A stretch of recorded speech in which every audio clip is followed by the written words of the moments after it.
encuentren muy bien. Es un placer saludarlos nuevamente. Antes de iniciar la clase, quiero saber si escuchan el audio de buena manera y si pueden visualizar la imagen en el mismo sentido, por favor. Buenas noches, Lick. Sí, se le escucha y se ve. Ok, perfecto. Perfecto, entonces asumo que los demás también tienen la misma percepción. Entonces, vamos a dar por iniciada la clase del día de hoy. Me disculpo siempre por el tema de no poder en algunos momentos impartir la cátedra, pero resulta que por las actividades que me toca desarrollar, pues se me complica. Entonces, en ese caso, pues el licenciado Fernando Zapata, pues muy amablemente nos hace el favor de tratar de impartirles a ustedes ese conocimiento y pues siempre estamos nosotros en el mismo sentido, ¿verdad? En cuanto a lo que se va explicando. Y como ustedes ya pudieron evidenciar en el primer parcial, pues evaluamos de una manera bastante sencilla y el contenido pues es lo que se les traslada en los materiales y también pues algunos aspectos, algunas temáticas que se desarrollan de la propia inercia de la clase. Entonces, vamos a continuar desarrollando el tema del juicio ordinario laboral y pues en este caso estamos nosotros abordando toda la dinámica de este proceso desde una perspectiva bastante minuciosa. ¿Por qué les hago mención que lo estamos haciendo de una manera minuciosa? Porque cuando nosotros vemos y analizamos el código de trabajo, pues nosotros, si bien es cierto, entendemos cómo funciona el proceso ordinario laboral, resulta que hay ciertos pasajes o ciertos puntos que no generan mayor claridad. ¿Y por qué no generan esta claridad? Porque nosotros sabemos que dentro de nuestro ordenamiento jurídico nosotros tenemos una jerarquía normativa.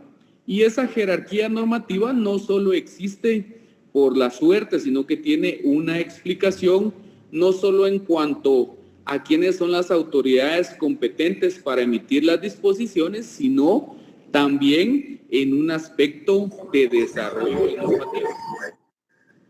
Sino en un aspecto de desarrollo de normativas. ¿A qué me refiero con eso? Cuando nosotros analizamos la Constitución Política de la República, pues nosotros del artículo 101 al 106, pues nosotros encontramos algunos aspectos relacionados con el derecho del trabajo. Sin embargo, pues no nos da mayor profundidad en cuanto a conocer ciertos aspectos que son bien puntuales dentro de esta materia. Entonces, de esa cuenta es que existe también el Código de Trabajo, ¿verdad? Una ley ordinaria que desarrolla los preceptos constitucionales. Entonces, es allí donde nosotros ya vemos un poco más de amplitud en cuanto a los derechos del trabajador, las obligaciones del patrono. Ya vemos cómo está organizada el Ministerio de Trabajo y Previsión Social, ya vemos cuáles son los juzgados o los órganos jurisdiccionales que existen, ya vemos algunos procedimientos, etcétera. Cuestiones del salario, de los descansos, de remuneraciones, de prestaciones, etcétera. Pero si nos damos cuenta, eso tiene una lógica, ¿verdad? Porque en la Constitución únicamente se van a establecer principios o dogmas. Esos principios son desarrollados por el Código de Trabajo y eso ya lo pudimos observar cuando veíamos esos principios rectores del derecho laboral y derecho procesal laboral. Entonces eso lo vimos en los considerandos y también en algunos artículos que son del Código de Trabajo. Bueno, ¿qué sucede? Como esta normativa, no obstante de ser ordinaria, pues no puede explicar con mayor detalle lo que es el procedimiento, lo que es el desarrollo de esos procesos, Entonces, es allí donde vienen los reglamentos. Y los reglamentos en sí tienen como finalidad desarrollar normas de carácter ordinarias. Entonces, ¿qué sucede? Si vamos atendiendo a esa jerarquía, resulta que cuando vemos la norma ordinaria, vemos un poco más de profundidad en cuanto a una disposición. Cuando vemos una norma reglamentaria, todavía nuestro panorama o nuestra profundidad, pues es un poco, o es más amplia, más bien dicho, y podemos ver más detalles. Es por eso que el material está desarrollado de esa manera para que nosotros vayamos viendo esos detalles y los vayamos también comparando con los aspectos fundamentales que se desarrollan o que se consignan en el Código de Trabajo. Bueno, entonces vamos a continuar. Ahorita les voy a proyectar el tema que nos corresponde, que según el licenciado Fernando, pues me comentaba que hoy es el aspecto referente a la inmediación procesal. Entonces, ahorita les voy a proyectar y ustedes me dicen si pueden visualizar la normativa, el material, perdón.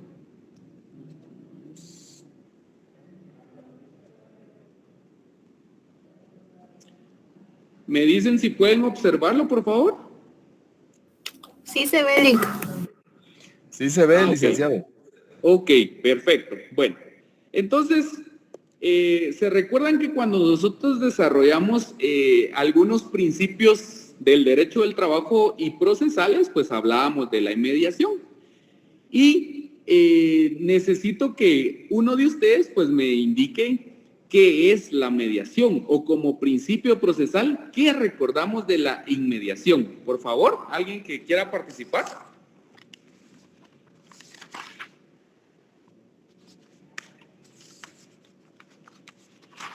Recuérdense que teníamos un catálogo de principios y estos principios son elementales para que nosotros podamos tener ese conocimiento básico de lo que es el derecho de trabajo. Entonces, dentro de esos principios, solo para hacer una remembranza, teníamos la economía procesal, la inmediación, la concentración, la celeridad, la gratuidad, la publicidad, etcétera. Entonces, para que recordemos un poquito, entonces les pregunto, ¿qué recuerdan ustedes por esa inmediación procesal? Buenas noches, licenciado. Buenas noches, Madeline. Yo recuerdo que la inmediación, buenas noches, recuerdo que es la relación procesal entre el juez y las partes. Excelente, excelente, muy bien, excelente. Pues estoy bien. Sí, estamos re bien. ¿Alguien más?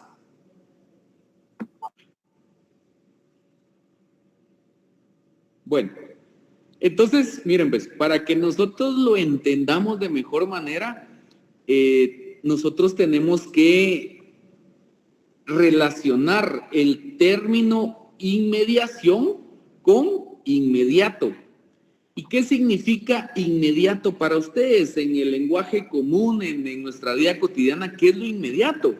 Es lo más cercano, es lo más próximo. Entonces, de esa manera, pues ustedes pueden recordar y grabarse lo que significa el término inmediación. Es derivado de inmediatez, es derivado de inmediato, es decir, lo más próximo, lo más cercano. Entonces, ahora bien, como acá ese concepto no lo estamos viendo desde el punto de vista general, sino que lo estamos abordando desde un punto de vista legal, entonces se le agrega otro complemento y es la inmediación procesal o la inmediatez procesal o la cercanía procesal. Entonces, tal y como decía Madeline, pues es aquella relación o aquel vínculo que existe entre el juez y los demás sujetos procesales. Pero no solo es esa vinculación, sino que es esa cercanía, es esa obligatoriedad que tiene el juez de estar presentes en cada una de las audiencias. Entonces, ¿Por qué nace esta normativa o por qué se desarrolla esta normativa para resaltar un poco la imagen del juez, la imagen del juzgador? Porque resulta que en algunos pasajes de la historia del derecho laboral o en sí de la organización judicial, resulta que algunas audiencias que se desarrollaban en el ámbito laboral eran presididas por auxiliares judiciales. ¿Y a qué me refiero con auxiliares judiciales? Si ustedes no han tenido la posibilidad de estar en un juzgado o en una sala, pues la jerarquía administrativa y organizacional de cada juzgado es por lo regular que existe un comisario, que es la persona quien recibe los expedientes, existen notificadores, que son las personas que se encargan de diligenciar las cédulas de notificación. Existen también los oficiales, que son los encargados de hacer los proyectos de la resolución, de hacer las resoluciones finales, etcétera. Y existe también el secretario, pero el secretario es una figura puramente administrativa. Bueno, entonces, dentro de esa escala que les estoy haciendo, pues después del oficial, digamos, si vemos por un lado o dejamos por un lado al secretario, pues está el juez. Entonces, en la práctica, pues es el oficial quien hace las resoluciones, quien le ayuda a darle forma a las decisiones de los jueces o de los magistrados. Entonces, resulta que en algún momento, pues estas personas eran las que presidían las audiencias. Entonces, imagínense ustedes, ¿verdad? Es como estarle contando una versión a una tercera persona y no a la persona con la que tienen una cercanía o quien es la persona que va a decidir. Ustedes siempre prefieren tener esa relación directa con la persona. Entonces, de esa cuenta es que se emite esta disposición reglamentaria también para resaltar este tipo de situaciones, que el juez obligadamente tiene que presidir o debe estar presente en todas las audiencias. Bueno, entonces, si quieren, demos lectura a lo que establece este artículo 18 del reglamento interior.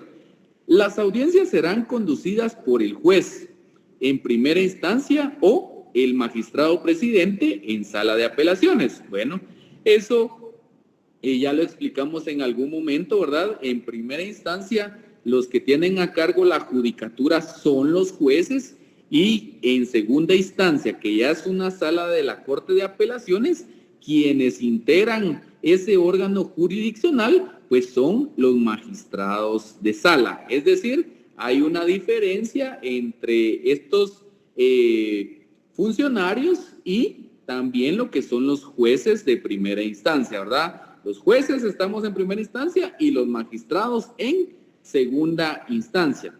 La dirección de las audiencias deberá garantizar que los sujetos procesales sean oídos de forma imparcial. Bueno, entonces, ¿qué sucede? ¿Qué debemos entender también? Bueno, si el juez está presente, si los sujetos están presentes, pues lo más lógico es que cada uno se pronuncie o manifieste pues sus intereses o sus pretensiones, ¿verdad? Entonces, para que nosotros veamos con mayor claridad lo que es la audiencia, pues nosotros vamos a mencionar que esa audiencia es esa facultad o esa facultad que tienen los sujetos procesales para poder pronunciarse. Entonces, no tiene sentido que a usted lo citen a una audiencia si usted no va a poder argumentar, si usted no puede expresar, si usted no puede manifestar cuál es su pretensión o cuál es el motivo por el cual esté compareciendo. Entonces, cuando nosotros escuchemos el término audiencia, sabemos que es ese momento procesal para que un sujeto procesal se pueda pronunciar. Ese es el famoso derecho de audiencia. Entonces, ¿qué sucede? Dentro del proceso hay diversas fases en las que los sujetos procesales se pueden pronunciar. Y entonces, ¿qué sucede? Acá hay una palabra bien interesante en la presentación que me indica que todos deben ser oídos de manera imparcial. Eso significa que en mi calidad de juez de un juzgado o en mi calidad de magistrado de una sala de apelaciones, pues mi postura siempre debe ser imparcial. ¿Y eso qué significa? Que no me puedo posicionar de ninguna de las partes o apoyar a ninguna de las partes. Yo, como juez, lo que debo hacer es que en el momento que escuche las manifestaciones o que escuche los pronunciamientos o los alegatos, pues yo debo ir armando mi resolución, tengo que ir armando ese proceso intelectual de análisis, lo que se va a complementar posteriormente con las diligencias que se hagan sobre las pruebas. Entonces, ya teniendo todo ese escenario, entonces ya como juez puedo tomar una decisión que tiene que ser emitida de manera justa y fundamentada en derecho. Es decir, yo no estoy del lado del patrono ni tampoco estoy del lado del trabajador. Sabemos bien que existe esa tutelaridad del derecho laboral respecto al trabajador, pero recordemos que una de la finalidad del derecho es la justicia. Entonces, eso también lo debe observar el juez. Entonces, de conformidad con todo lo que se le presente, con las argumentaciones y con los medios de prueba que se ofrezcan, entonces él debe tomar esa decisión y debe estar presente, porque no es lo mismo que esté un oficial que le va a decir al juez, fíjese que presentaron tal prueba, fíjese que don Juanito Sagastume pues presentó tal argumentación. No es lo mismo, ¿verdad? Es por eso que la ley manda a que debe estar presente, debe estar de manera inmediata. Y hay algo bien importante acá, que ninguna persona puede limitársele o puede vedársele o puede restringírsele en sus derechos sin haber sido oído. Y ustedes cuando les mencionen ese derecho de audiencia, ese derecho de defensa, pues a eso es lo que se refiere, que yo no puedo ser restringido, no me pueden imponer alguna sanción, una multa, sin que previamente a eso me haya escuchado el juez, es decir, me haya dado esa facultad de poder pronunciarme, de poder defenderme, de poder alegar en cuanto a lo que están afirmando. Entonces, para que entendamos de mejor manera esto, tenemos que irnos a una norma constitucional, es decir, acá no solo vemos el reglamento, no solo vemos la ley ordinaria, que es el Código de Trabajo, sino que vámonos a lo constitucional y vamos a encontrar este principio o este derecho en un apartado que ni siquiera corresponde al área donde está el derecho del trabajo, sino que lo vamos a encontrar en los primeros artículos donde están los derechos fundamentales. Entonces, en ese sentido, pues yo quiero pedirle a alguien que me haga favor de leer el artículo 12 constitucional, por favor. Muy bien, licenciado. Derecho a la defensa. La defensa de la persona y sus derechos son inviolables. Nadie podrá ser condenado ni privado de sus derechos sin haber sido citado, oído y vencido en proceso legal ante juez o tribunal competente y establecido. Ninguna persona puede ser juzgada por tribunales especiales o secretos, ni por procedimientos que no están preestablecidos legalmente. Excelente, excelente. Bueno, entonces, ¿qué sucede? Este derecho de defensa, si ustedes se dan cuenta, en ninguna parte indica que esto corresponde solo al derecho penal, o esto corresponde al derecho administrativo, o corresponde al derecho civil. No, no encontramos ese extremo en esta normativa. Entonces, ¿por qué no lo encontramos? Porque este es un principio o es un dogma que se aplica de manera general. Entonces, siempre que exista un proceso o un procedimiento, si lo queremos ver un poco más desde el punto de vista administrativo, siempre debe respetarse este derecho de defensa. Entonces, ¿qué significa este derecho de defensa? Lo resumimos en 3 palabras: citado, oído y vencido en juicio. Citado, oído o vencido en un proceso. Entonces, así lo debemos de evidenciar nosotros, así lo debemos de entender. Entonces, ¿qué pasa? En lo laboral, pues se aplica la misma fórmula. A mí no me pueden sancionar, no me pueden despedir o no me pueden aplicar una multa si previamente no he sido escuchado por el juez, si no me han dado la oportunidad de pronunciarme. Entonces, ahí en ese artículo nosotros encontramos tanto el derecho de defensa como el derecho de audiencia. El derecho de defensa significa que yo voy a tener la posibilidad de defenderme, de oponerme ante una situación que es en contra de mis intereses. Y el derecho de audiencia, como les menciono, es esa facultad que yo voy a tener para pronunciarme en cuanto a alguna argumentación. Entonces, esos 2 derechos están ahí. Y entonces, ¿cómo se hacen efectivos o cómo los hacemos operativos esos principios? Pues a través de que una persona sea citada ante un juez preestablecido. Eso significa que, como en este caso estamos dentro del área laboral, puede ser citada por un juez de primera instancia o por una sala de la Corte de Apelaciones. Entonces, ellos tienen que darle siempre esa facultad de poder pronunciarse. Bueno, perfecto. También, ¿por qué es necesario que exista este derecho de defensa? ¿Por qué es necesario que exista este derecho de audiencia? ¿Y por qué esta inmediación? Porque también a veces al juez no le queda claridad en cuanto a algunos asuntos. Entonces, ¿qué sucede? A veces le presentan pues alguna relación de hechos y pues puede ser que lo hayan, como me imagino que ya lo vieron con el LIC, la demanda se puede presentar de manera escrita u oral.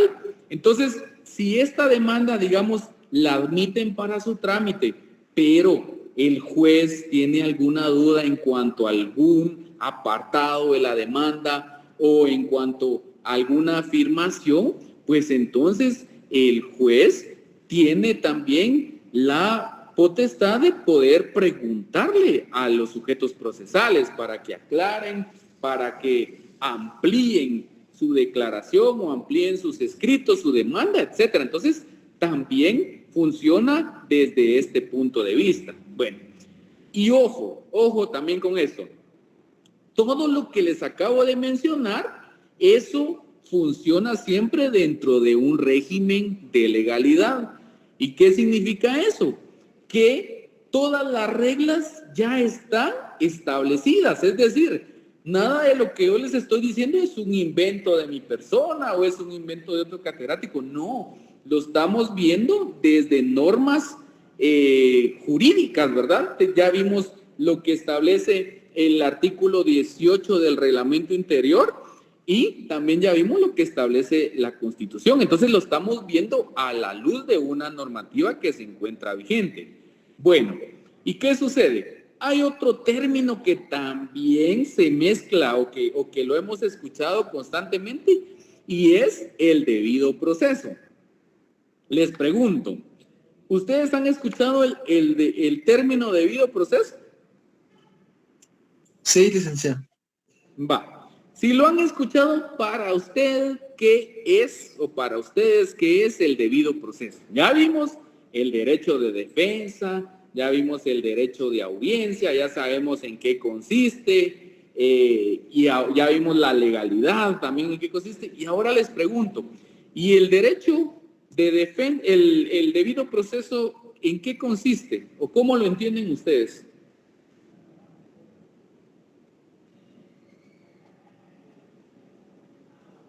Ustedes opinen y nosotros pues les aclaramos, ¿verdad? Nosotros les ampliamos, pero tienen que tener una idea por lo menos qué es el debido proceso. Licenciado, muy buena noche. Para mí el debido proceso es el cumplimiento de cada una de las etapas dentro del proceso. Excelente, Sergio, excelente, Sergio. Entonces, ¿qué sucede? Todos esos principios que acabamos de mencionar son, de cierta manera, obligatorios o de cierta manera son parte de todo el proceso. Todo dentro del proceso van a encontrar ustedes manifestaciones de estos derechos. Entonces, ¿qué sucede? Cuando se han respetado todos estos derechos, cuando se han respetado todos estos principios y todas estas garantías, significa que se respetó el debido proceso. Es decir, todo se desarrolló de conformidad con las normas que estaban establecidas, se desarrolló de conformidad con el orden establecido y se dio una solución a esa controversia también de conformidad con lo que estaba establecido, respetando todos estos principios. Entonces, ahí es cuando se manifiesta el debido proceso. Entonces, es el respeto de todos los principios, de todas las garantías, de todas las fases, de todas las disposiciones legales que engloban el trámite o la tramitación de un proceso. ¿Estamos? Les pregunto si eso les queda claro, porque eso es bien importante que nosotros lo sepamos, ¿verdad? Esas diferencias en cuanto a estos principios. Y como lo vemos acá, de la inmediación procesal se desprenden todos estos principios que son de igual manera importantes, ¿verdad? Ustedes van a escuchar, y en cualquier materia, ustedes escuchan una noticia en el área penal y les van a hablar de derecho de defensa, les van a hablar de derecho de audiencia, les van a hablar de debido proceso, les van a hablar de inmediación. Entonces, nosotros ya tenemos que tener ese conocimiento general, y como no solo nos especializamos en el derecho en sí, sino que en distintas áreas, entonces si lo aplicamos al derecho laboral, nosotros ya sabemos qué significa y hacia dónde se proyecta cada uno de estos principios. ¿Estamos? Les pregunto si tienen duda con eso, porque eso es bien importante en su carrera y en todas las áreas procesales. Les pregunto. ¿Estamos claros con eso?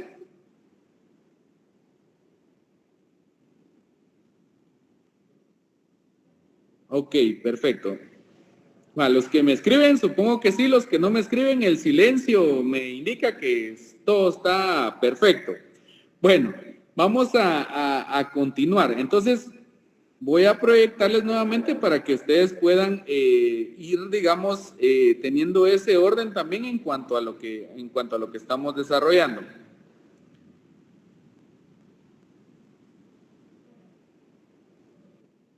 ¿Alguien preguntó?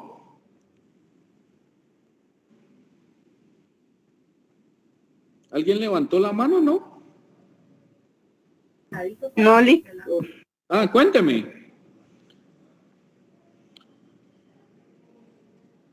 Por favor, dígame cuál es tu duda. Ah, bueno. No. Ok, perfecto. Bueno, entonces hay otra situación que se da en las audiencias. Y esto no vamos a entrar tanto a detalle, porque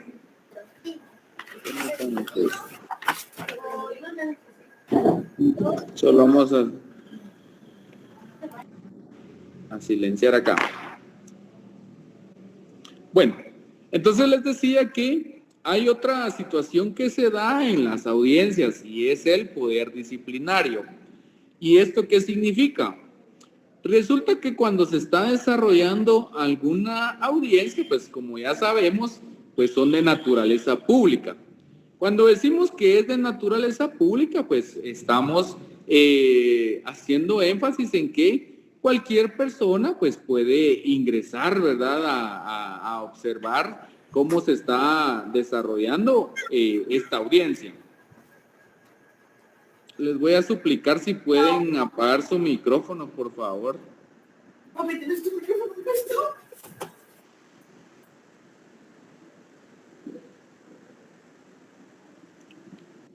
Bueno, perfecto. Entonces, les decía que entonces el encargado de presidir la audiencia, pues es el presidente de la sala o es el juez, ¿verdad?, quien tiene a cargo el desarrollo de esta audiencia. Pero resulta que muchas veces, pues, bueno, nosotros al tener pues algunos aspectos prácticos más presentes, pues hemos podido observar que en algunas oportunidades, pues, los sujetos procesales, de cierta manera, pues, le faltan el respeto o tienen una actitud indecorosa o tienen una actitud no deseada, digamos, frente a los jueces, frente a los magistrados. Ese sería por una parte. Por otra parte, pues también las personas, como les mencionaba, que tienen el acceso a la audiencia por ser esta de naturaleza pública, pues también pueden estar realizando alguna acción que no permita el correcto desarrollo de la audiencia. Por ejemplo, que haya un par de personas que hayan ingresado a observar la audiencia, pero que estén hablando de manera fuerte o de manera escandalosa, y lo que no permite que el juez pueda escuchar con claridad las argumentaciones de los sujetos procesales. O que alguien también, ¿verdad?, porque a veces van acompañando a uno de los sujetos procesales y al ver pues alguna actitud del juez o al desconocer sobre las reglas del proceso, pues pueden generar algún insulto o alguna protesta ante el juez. Entonces, este está facultado por la ley para ejercer ese poder disciplinario. Entonces, él puede ordenar que la persona sea sacada de esa sala de vistas, ¿verdad? Y de igual manera, pues, cuando los sujetos procesales, quienes sí tienen esa participación directa dentro del proceso, tomen estas actitudes, pues también les puede llamar la atención, ¿verdad? Los puede apremiar y les puede advertir que si continúan con esa situación, pues los puede expulsar de esa sala de audiencias. Entonces, pero pues ustedes dirán, ¿por qué el juez puede hacer esto? Porque, en primer lugar, la ley reconoce esa alta investidura que tiene un juez, que tiene un juzgador o que tiene un magistrado. Y hasta nosotros, ¿verdad? Nosotros que estudiamos leyes o ustedes que están en ese proceso de preparación, pues cuando ustedes escuchan la figura del juez, pues ustedes saben que es una persona que tiene cierto perfil, ¿verdad? Que tiene cierta trayectoria y pues que tiene o se merece cierto respeto, ¿verdad? Entonces, nosotros también como abogados, pues tenemos que tener ese respeto, tenemos que mantener cierta cordura, cierto decoro, pues cuando nos toca pronunciarnos o cuando nos toca referirnos ante un juez. Bueno, y ustedes se preguntarán, pero ¿por qué el también aquí atiende eso, que el juez sea tan importante? Resulta que, recordemos que el Estado está conformado por 3 organismos, el Ejecutivo, el Legislativo y el Judicial. Entonces, cuando nosotros nos vamos al Poder Judicial, resulta, o al organismo judicial, perdón, no Poder Judicial, sino que al organismo judicial, resulta que es un órgano de Estado, es decir, está actuando en representación de nosotros. Entonces, cuando un juez emite una resolución, cuando un juez emite una sentencia, lo está haciendo en nombre del Estado de Guatemala, es decir, lo está haciendo en nombre del pueblo. Entonces, es por eso también que se tiene esta imagen, digamos, o este posicionamiento de los jueces, ¿verdad?, y donde se reconoce su alta investidura. Entonces, inclusive, ustedes, los que han podido visitar los juzgados, pues, cuando alguna persona, pues, inclusive, no se comporta de cierta manera, y no basta la policía que tienen internamente los juzgados, pues pueden hacer uso de la fuerza pública. Y la fuerza pública la podemos entender como la Policía Nacional Civil. Entonces, si este comportamiento o estas actitudes llegaran a trascender, entonces el juez inclusive puede comunicarse, puede solicitar el apoyo o la coordinación con la Policía Nacional Civil. Entonces, veamos de que todos estos aspectos son bien importantes. Bueno, entonces, para continuar, digamos que estos son detalles que se dan en una audiencia. Ahorita nosotros tenemos ideas que dentro del proceso se dan audiencias, que dentro del proceso se diligencia prueba, que dentro del proceso va a haber una sentencia, pues eso nosotros pues lo tenemos bastante claro. Bueno, pero ¿qué sucede? Para que se den a cabo estas audiencias, tienen que llevarse ciertos protocolos, es decir, ciertas situaciones que están obligadas a desarrollarse en los órganos jurisdiccionales. Y uno de ellos es el ingreso a la sala de audiencias. Bueno, primero, quien va a entrar a una audiencia, si ustedes han podido tener el acceso, pues pasan por una revisión para que, digamos, los policías o el personal policial pueda, digamos, hacer una revisión para establecer que la persona no tiene un arma de fuego o no tiene algún objeto que pueda atentar contra la integridad de alguno de los sujetos procesales. Bueno, ¿qué sucede? No obstante de que se tiene esa medida, digamos, de manera previa, pues ya superada esa situación, también tiene que identificarse la persona. Entonces, les pregunto a ustedes, ¿cuál es el documento para que una persona pueda acreditar su identidad o pueda ingresar a estas audiencias? Según su conocimiento, ¿cuál es ese documento? Su DPI, licenciado. Excelente, excelente. Su DPI, ¿verdad? Entonces, tiene que llevar su DPI, su documento personal de identificación. Y si fuera un extranjero quien está acudiendo a la audiencia, ¿cuál será su documento? El pasaporte. Pasaporte que recordemos tiene que estar vigente, al igual que el DPI. Entonces, eso es algo bien importante. Bueno, entonces, para que podamos ingresar a una audiencia, les van a hacer esa revisión. Los que han acudido al organismo judicial, pues saben muy bien cómo es esta dinámica, lo revisan, presentan su documento de identificación, les preguntan a dónde se dirigen y pues ustedes ya pueden ingresar, ¿verdad? Ya les indican, mire, inclusive los pueden orientar para acudir a algún juzgado, a alguna sala. Bueno, perfecto. Pero ¿qué sucede? Cuando entramos a la audiencia como sujetos procesales, lo que nos corresponde hacer a nosotros, pues, es anunciarnos. Y nos vamos a anunciar y nos vamos a identificar con ese mismo documento. ¿Y por qué es importante que llevemos un documento? Porque si no, el juez puede tener duda de nuestra identidad y sabemos que la única manera de acreditarla es, si somos nacionales, pues es a través de ese documento personal de identificación. Entonces, por lo regular, no es el juez el que en algún momento hace esa verificación de la comparecencia, es el juez, pero quien está organizando toda la audiencia es un oficial.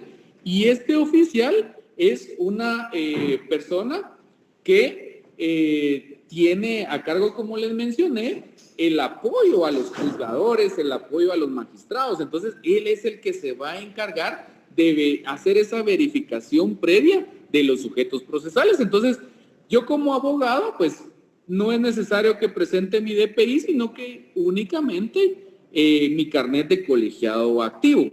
Entonces, sabemos bien nosotros que no es una obligación de los sujetos procesales de asesorarse de un abogado, pero tampoco es una limitación. Si un patrocinado quiere o un empleado o un trabajador quiere que el auxilio o la dirección de un abogado, también puede hacerlo. Entonces, ¿cuál es la manera de identificarme? Con mi carnet de abogado de colegiado activo. Entonces, con eso pues ya pueden establecer mi identidad y de esa manera puedo participar en las audiencias. Entonces, es por eso bien importante lo que es el DPI y la verificación preliminar que hacen los auxiliares judiciales. En este caso, por lo regular, son los oficiales quienes hacen estas revisiones.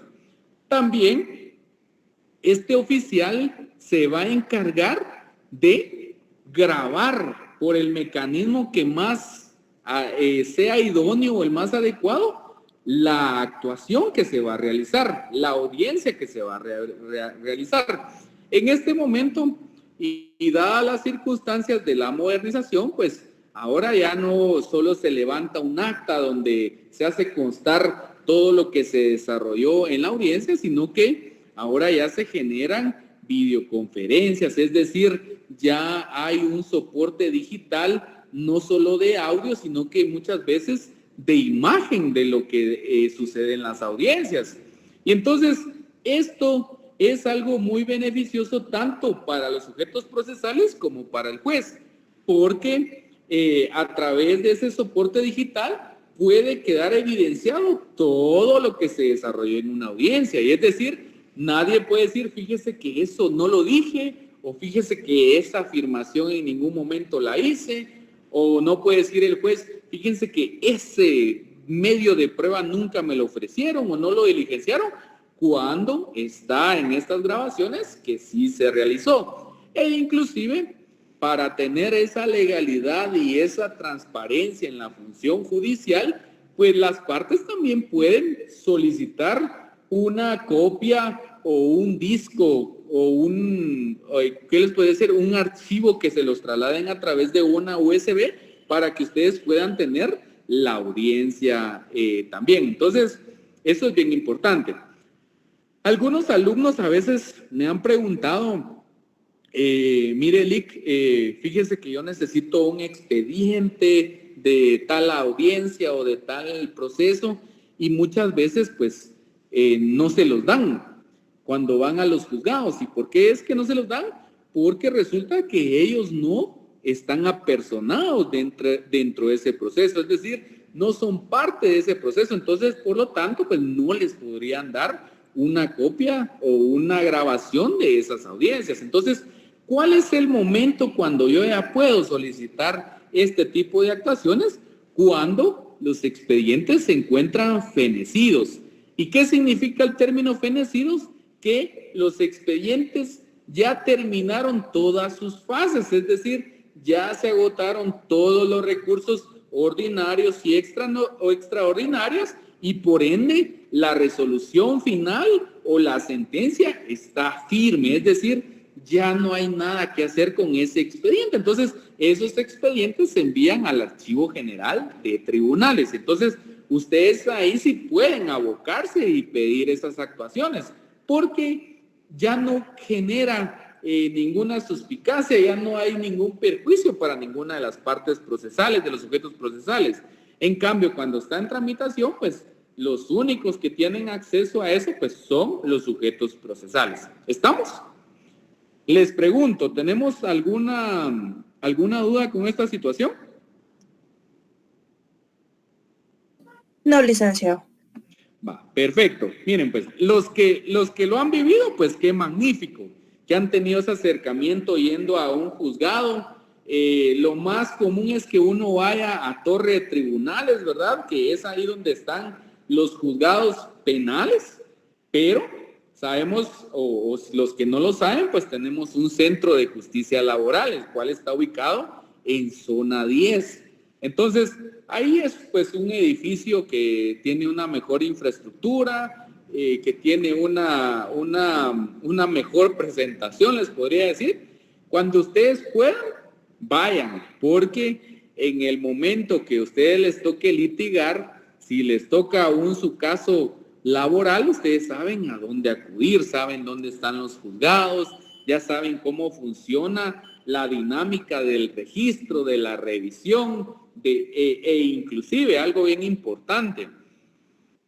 Recordemos que después de la pandemia, pues el tráfico impresionantemente ha cambiado, pues no es el mismo de hace 2 años. Entonces, es bueno que conozcamos esos lugares cuando ustedes, por ejemplo, les den vacaciones en su trabajo, pues vayan a conocer las instituciones del Estado, vayan a conocer los organismos de Estado, porque si a ustedes les toca ir, pues ustedes ya tienen una perspectiva de cuál es el tiempo o un cálculo del tiempo que se llevan, porque recordemos que nosotros como abogados y notarios pues defendemos intereses de terceras personas y nuestra puntualidad, nuestra responsabilidad pues dice mucho de nosotros. Entonces tenemos que tomarnos el tiempo prudencial para poder estar en los lugares. Entonces recordemos que acá en lo laboral, si yo no estoy a la hora puntual o si yo no tengo mi documento personal de identificación, es como que yo no haya asistido a la audiencia. Entonces ya se sigue la audiencia en un estado de rebeldía. Entonces tenemos que tener cuidado con todas estas disposiciones para también trasladárselas a nuestros patrocinados, quienes son los principales interesados. Ahora, si yo soy el que estoy demandando o el actor o el demandado, pues ya ahí yo soy el que debo poner atención. Pero estas situaciones es importante que ustedes las trasladen a las personas que están representando, a las personas de quienes están haciendo cargo ustedes de sus intereses. Bueno, veamos en la siguiente diapositiva para que llevemos ese orden en cuanto a la explicación. Permítame, no la compartí, ahorita sí.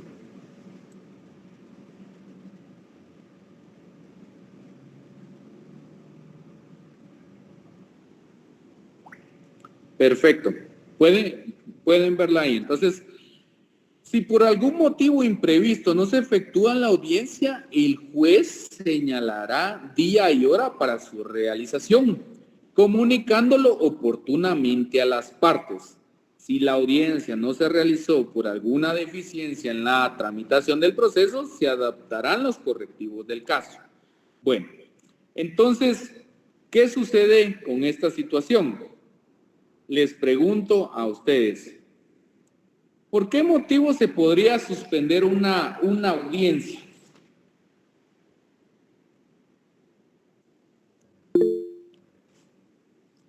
¿Por qué motivo se podría?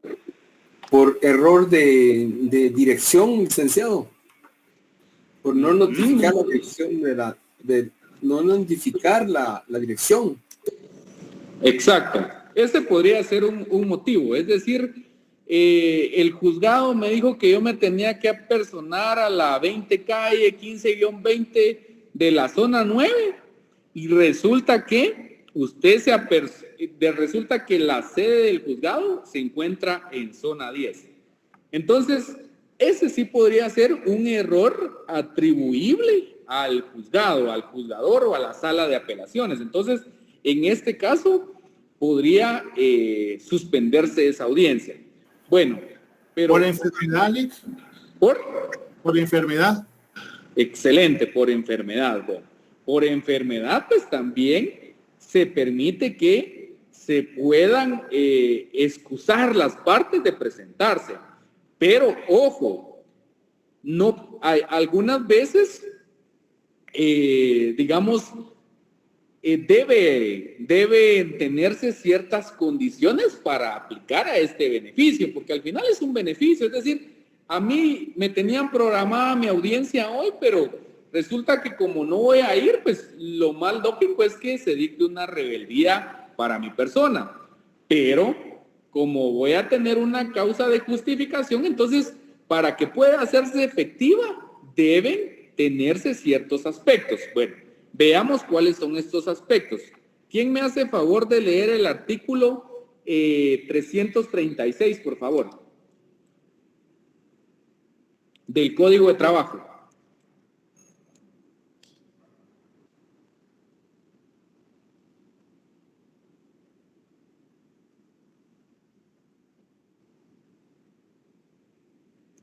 ¿Alguien que lo tenga a la mano, por favor?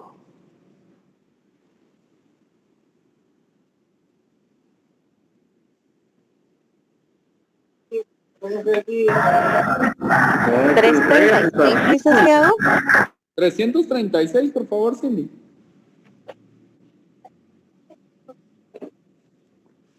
Excusas de las partes. Las partes podrán excusarse únicamente por enfermedad y el juez aceptará la excusa una sola vez, siempre que haya sido presentada y justificada documentalmente antes de la hora señalada para el inicio de la audiencia. Si por los motivos expresados anteriormente no fuere posible su presentación en la forma indicada, la excusa deberá presentarse y probarse dentro de las 24 horas siguientes a la señalada para el inicio de la audiencia. En caso haya aceptado la excusa, el juez señalará nueva audiencia, la cual deberá realizarse dentro de las 72 horas siguientes a partir de la que no se realizó. Hasta ahí, Cindy, muchas gracias. Bueno, entonces, ¿qué sucede? Resulta que esta suspensión de audiencia, pues, puede darse por ciertos motivos, ¿verdad?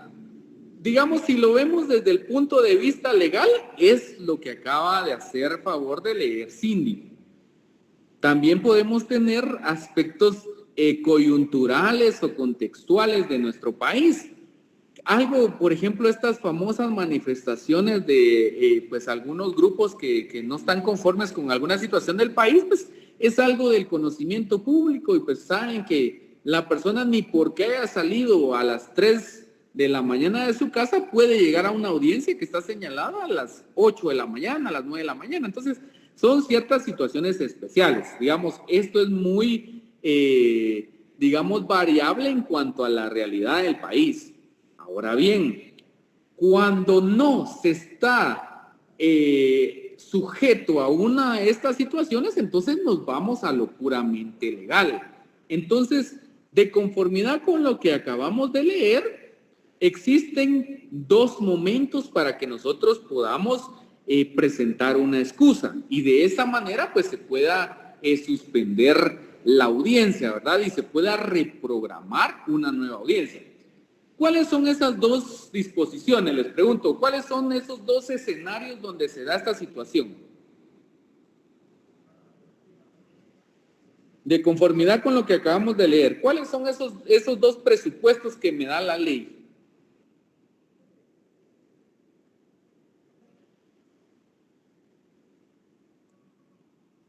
Bueno, el primero es en cuanto a que sea, o los dos tienen que ser por la misma naturaleza.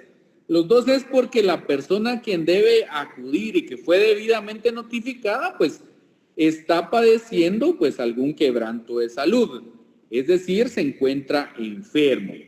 Sí. Yo ya me diagnosticaron una enfermedad o ya me diagnosticaron pues algún problema de salud, pues mi obligación es hacerla llegar o hacerla del conocimiento del juzgador una hora antes de la hora señalada para el inicio de la audiencia. Esa sería una situación por enfermedad. También se podría dar la segunda circunstancia o el segundo presupuesto. Si por los motivos expresados anteriormente no fuere posible su presentación en la forma indicada, es decir, tal vez el quebranto de salud pues fue bastante considerable y definitivamente le imposibilitó totalmente acudir a la audiencia. Entonces no pudo agotar esa fase previa de la audiencia. Entonces, por tal motivo, entonces lo que corresponde es que tome, digamos, como sustento la segunda opción. ¿Y cuál es esa segunda opción? Si no fuera posible su presentación en la forma indicada, La excusa deberá presentarse y probarse dentro de las 24 horas siguientes a la señalada para el inicio de la audiencia. Bueno, ahora bien, esas son las dos posibilidades. Y entonces viene una pregunta importante, que eso se lo pueden hacer en sus privados. ¿Cuántas veces usted puede suspender una audiencia por enfermedad? ¿Cuántas veces? Solo una vez. Solo una vez. ¿Y cuál es el sentido de esta situación? Que muchas veces los abogados o los sujetos procesales actúan de mala fe, actúan en perjuicio del desarrollo de los procesos. Entonces, imagínense que cada vez que le señalan una audiencia, la persona esté argumentando quebrantos de salud. ¿Cuándo va a continuar esa audiencia? Entonces, es por eso que se hace esa prohibición. Por mandatario, ese sí, muy bien, se hace por mandatario, pero eso es cuando ya es una cuestión que ha superado la primera posibilidad. Pero si no existiera el mandatario, entonces la persona, o si no existiera esta prohibición primaria, entonces cada persona que le afectara sus intereses estuviera argumentando que se excusa de participar en una audiencia o se excusa de no personarse a un expediente porque tiene una enfermedad. Y lastimosamente en Guatemala, pues a veces los profesionales de la salud, pues muchas veces hasta emiten pues alguna constancia, alguna certificación que no se encuentra pegada a la realidad física o emocional o no sé, de una persona. Entonces, es por eso que la ley prevé solo una vez. Ahora, si esto continúa, o imagínense ustedes que Dios no quiera, ¿verdad? O un patrocinado, pues, le dé algún derrame o alguna parálisis o alguna enfermedad que imposibilite su asistencia, entonces sí se puede hacer por medio de mandatario. Entonces, y cabalmente lo que dice Rudy, o sea, y eso lo hacen para retardar las audiencias, para hacerlas extensas, para que a veces pues las personas ya no pueden. Muy bien lo del COVID, excelente.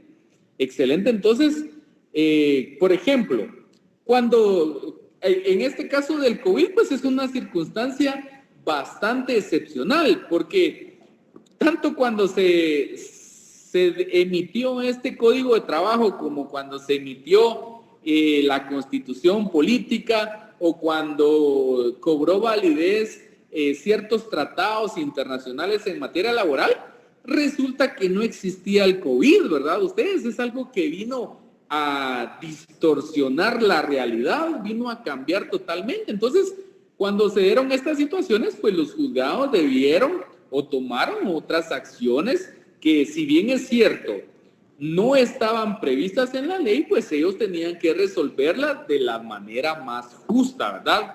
Porque el COVID no estaba previsto de ningún punto.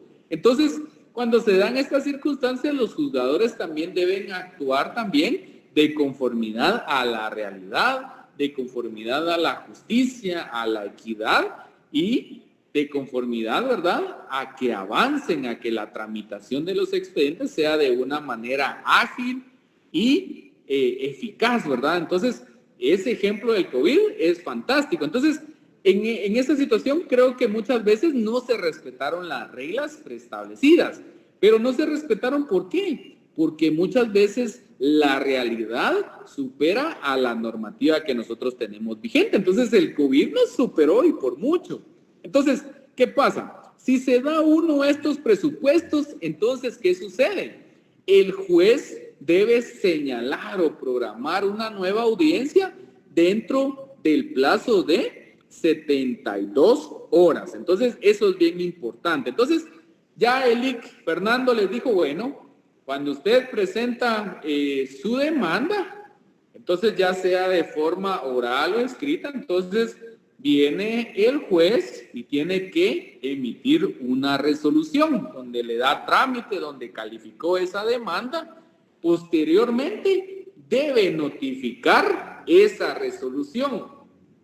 Cuando notifica esa resolución, entonces ya sabemos que nos está señalando un día y una hora para acudir a esa audiencia. Entonces, cuando llega ese momento de presentarnos a esa audiencia, pues también se puede dar esta situación, ¿verdad? De la inasistencia o que se suspenda la audiencia. Entonces, ¿y por qué se suspende? Acá solo me indica por ciertos motivos o por ciertas circunstancias. Pero si nos vamos al Código de Trabajo, pues ya vemos, por ejemplo, en el caso de una enfermedad. Entonces, la misma ley se va complementando tanto ordinaria como reglamentaria y nos va dando las salidas o las soluciones para superar este tipo de situaciones. Entonces, acá ya nos queda claro, ¿verdad? Esa suspensión se puede dar por estos motivos y por motivos excepcionales como los que acabamos de mencionar, de alguna protesta, alguna manifestación, una enfermedad grave o no sé, o el COVID, como lo mencionaba ella. Entonces, ya sabemos que esa situación también la debe observar el juzgador y debe reprogramar, ¿verdad? Porque no es una situación de irresponsabilidad o de falta de voluntad de las personas, sino que es algo ajeno a su consentimiento de querer ir a una audiencia. Entonces les pregunto, ¿estamos claros con esa explicación? Ese artículo 336, apúntenlo porque es importante. Entonces, ya vimos entonces el ingreso a las audiencias, ya vimos esa potestad disciplinaria o esa potestad que tiene el juez para tener ese orden en esa audiencia. También ya hablamos del debido proceso, el derecho de defensa, el derecho de audiencia. Entonces, démonos cuenta lo importante que son estas explicaciones. Y cuando ustedes estén litigando, se van a recordar de mí, van a decir, sí, tenía razón Eli con eso, ¿verdad? ¿Por qué traje esta arma de fuego si no podía ingresarla acá? ¿O por qué no traje mi DPI? ¿Por qué no traje mi colegiado activo? Entonces, todo eso lo deben observar. O van a decir ustedes, ay, sí, por estar hablando, por contestar una llamada dentro de una audiencia, me sacó el juez de la sala. Pues el juez actuó con toda legalidad, ¿verdad? O por qué el juez ya no me reprogramó la audiencia, sino que me está llevando en rebeldía, si es segunda excusa por enfermedad que estoy presentando. O sea, no podemos alegar esa ignorancia de ley, ¿verdad? No podemos alegar ese desconocimiento. Entonces, es importante que lo tomemos en cuenta y recordemos que muchas veces tal vez nosotros no somos los perjudicados directamente, sino nuestros clientes. Y todo eso tiene una repercusión financiera, una repercusión económica. Entonces, es muy importante que pongamos mucha atención en la explicación que les acabo de dar hoy y las que previamente les dio el licenciado Fernando Zapata. ¿Estamos? Bueno, les pregunto si tenemos otra duda, si no lo dejamos hasta ahí el día de hoy.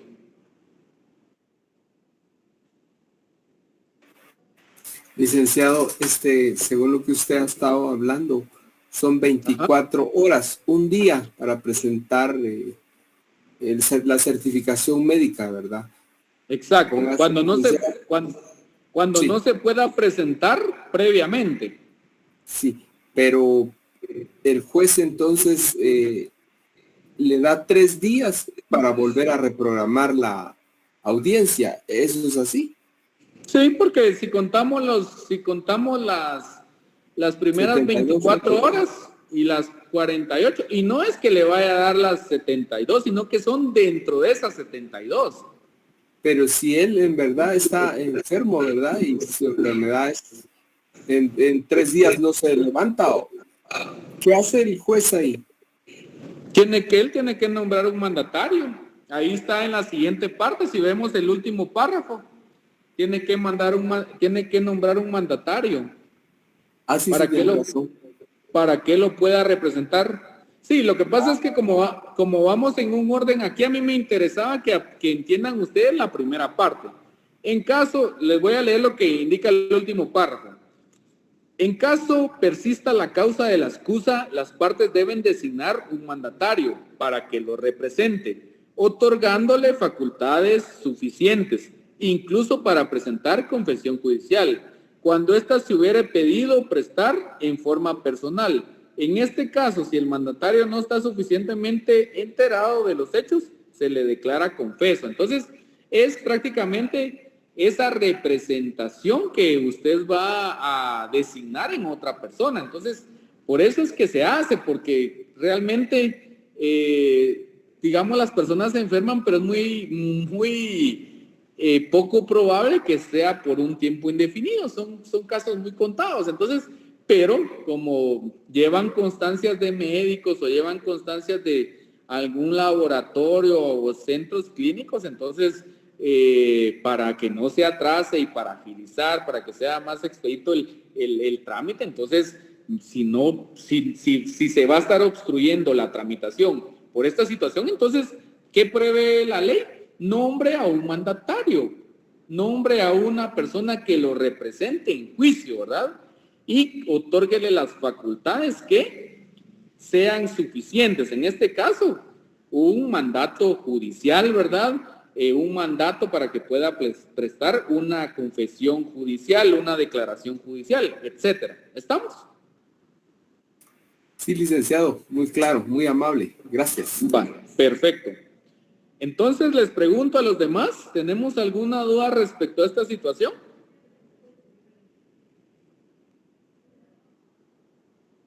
Bueno, yo creo que ninguna.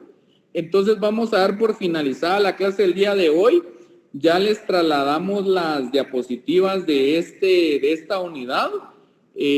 Pues vamos a seguir trabajando con la misma dinámica del primer parcial. Entonces, no sé si, yo creo que esta es la última clase. De ahí nos vemos hasta la semana siguiente. Entonces, aprovechen a estudiar, aprovechen a descansar también con su familia. Este es un tiempo para no solo para descansar, sino que para que ustedes puedan reflexionar sobre su vida. Entonces, háganlo, disfruten a su familia, disfruten el descanso. Si salen, pues tomen las precauciones debidas. Saben ustedes que en este tiempo se incrementan los accidentes, se incrementan pues las malas atenciones, los malos servicios en los lugares. Entonces tengan mucho cuidado con eso. Esperemos que si salen pues regresen sin ninguna novedad y nos estamos viendo la siguiente semana, si no estoy mal, si no ustedes me aclaran.